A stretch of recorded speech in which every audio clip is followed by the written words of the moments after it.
Hi, this is Salil of Salil Statistics website. I'm going to talk today about coronavirus, in particular in the United States and where we are right now. We're approaching the end of March, and it's my opinion that the government, Donald Trump, as well as other actors, were not able to stop this Scrooge back in late January with effective enforcement. And so we're at this point right now where we're at the tail end of a 15-day curve bending sort of exercise. And I'll show a chart to give a rough representation of where we are. And one of the questions I get asked a lot is, what do we do come mid-April, sort of after Easter time? How do you know what's normal, how to get your life back to normal, and when's the right time given where we are in the curve? And it's an interesting question. It's one I have to ask myself. I do have what I consider a medium risk profile. I'm in my 40s.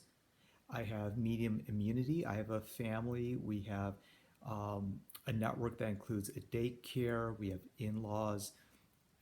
We have different things going on. We live in a suburb outside of New York. It's very low infection rate right now, but all in all, I think we're essentially a medium risk situation. And I also want to know, in my particular situation, when to start re-engaging and encouraging in my family a more normal lifestyle for both work as well as socialization and so forth. So I drew a quick diagram that helps me and may help you as well. So you can see here, you have several charts, and the blue is if we had absolute perfection. No country really has achieved this, but the real clamping down of getting this virus into play at all.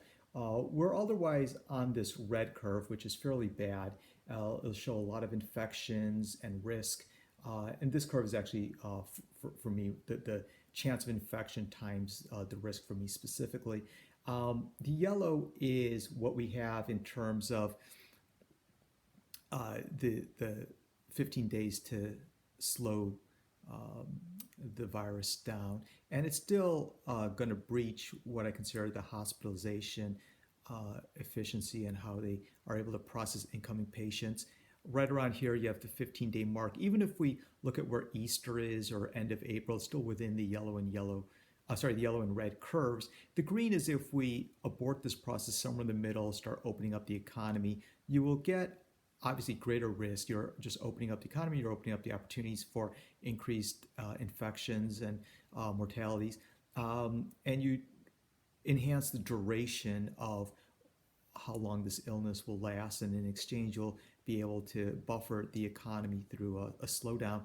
A lot of people think that wherever you are, whichever curve you choose, the halfway mark is a good place to show where you might want to resume normalcy in your own life or that in your network.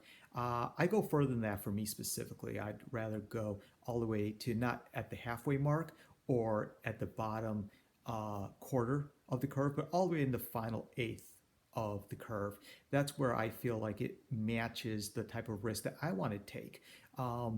No county to county analysis at the government level, which is going to be simple and transparent and using high quality variables, will apply for everyone. It's too broad.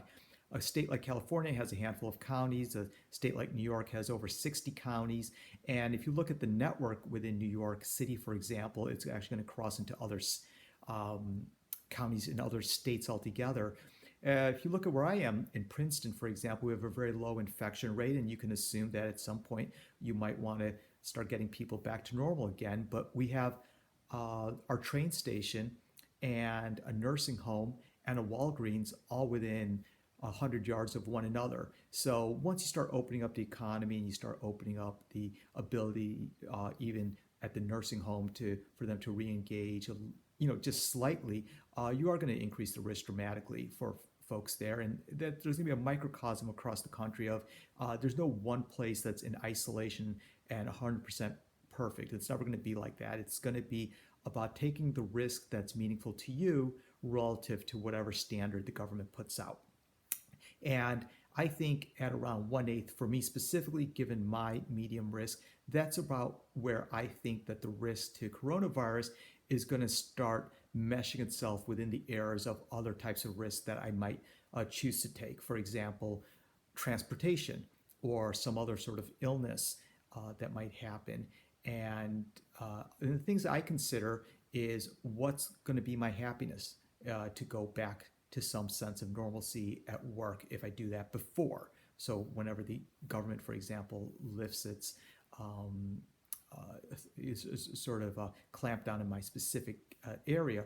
And also, how much do I necessarily need to make money right now for myself or people in my network versus if I delay and stay put?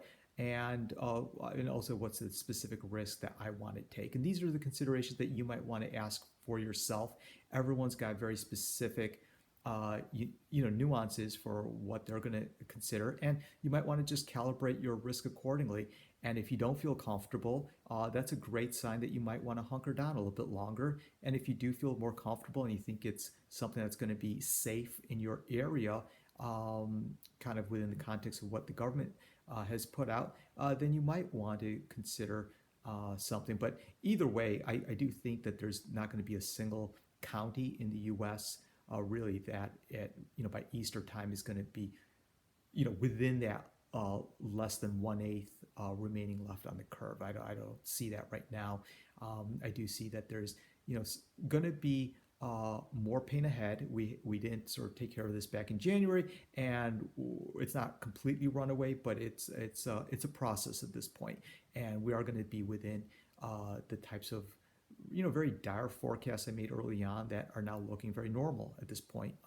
But I was ahead of the curve then, and this is sort of the ways I'm thinking about things right now. So please share this information with anyone you think might be benefited by looking at it. You can follow me at Soul Statistics. My thoughts, prayers, and well wishes are with you at this time. Thank you so much.